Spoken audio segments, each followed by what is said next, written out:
ಧನ್ಯವಾದಗಳು ಸಭಾಪತಿಗಳೇ. ಸರ್ಕಾರಕ್ಕೆ ನಾನು ಧನ್ಯವಾದಗಳನ್ನು ಹೇಳಲಿಕ್ಕೆ ಇಚ್ಛೆ ಬೀಳ್ತಾನೆ. ಅಲ್ಲಿ ಈ ಒಂದು ಟಾಸ್ಕ್ ಫೋರ್ಸ್ ಮಾಡಿ ಕೋಮು ಸೌಹಾರ್ದತೆಯನ್ನು ಕಾಪಾಡಲಿಕ್ಕೆ ಒಂದು ಮೊದಲ ಹೆಜ್ಜೆ ಇಟ್ಟಿದ್ದಾರೆ.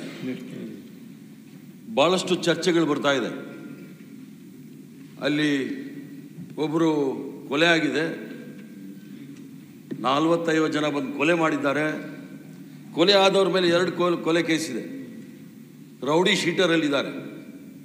ಗೃಹ ಸಚಿವರು ನಾಳೆಯಿಂದ ಯಾರೇ ರೌಡಿ ಸತ್ರೇನು ಹೋಗ್ತಾರ ಅಂತ ಕೇಳಬೇಕಾಗತ್ತೆ. ರೌಡಿಗಳು ಜಗಳಗಳು ಮಾಡಿಕೊಂಡು ರೌಡಿ ಶೀಟ್ರಲ್ಲಿ ಇದ್ದವ್ರನ್ನ ಇವ್ರು ಯಾವುದೋ ಕಾರಣಕ್ಕೆ ಅವ್ರನ್ನ ಮಾಡಿ ಅವ್ರ ತಂದೆ ತಾಯಿಗಳ ಮೇಲೆ ಭಾಳ ಗೌರವ ಇದೆ. ಅವ್ರನ್ನ ಮಕ್ಕಳನ್ನ ದಾರಿ ತಪ್ಪಿಸಿರೋ ಸಂಘಟನೆಗಳ ಮೇಲೆ ಏನು ಕ್ರಮ ತೆಗೆದುಕೊಳ್ತಾರೆ ಅಂತ ಹೇಳಬೇಕು.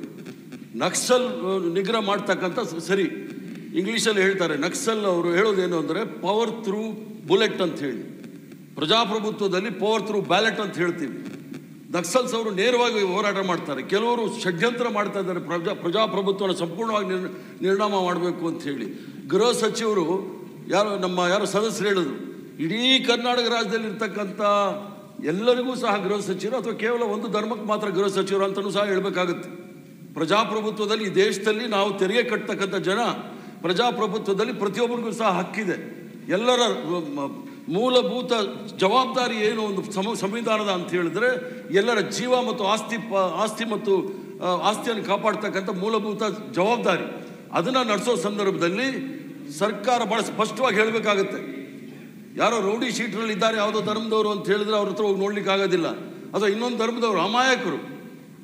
ಮೊನ್ನೆ ಮಂಗಳೂರಲ್ಲಿ ಅಬ್ದುಲ್ ರೆಹಮಾನ್ ಅಂತ ಹೇಳಿ ಅವ್ರ ಕೊಲೆ ರಿವೆಂಜ್ ಕಿಲ್ಲಿಂಗ್. ಅದು ಸಭಾಧ್ಯಕ್ಷರೇ, ಆ ಹುಡುಗ ಯಾರು ಕೊಲೆ ಅಲ್ವಾ? ಯಾವ ಕೂಡಿ ಅವ್ರು ಮಾತಾಡಿ ಆಮೇಲೆ ಮಾತಾಡು. ನೀನು ಮಂತ್ರಿ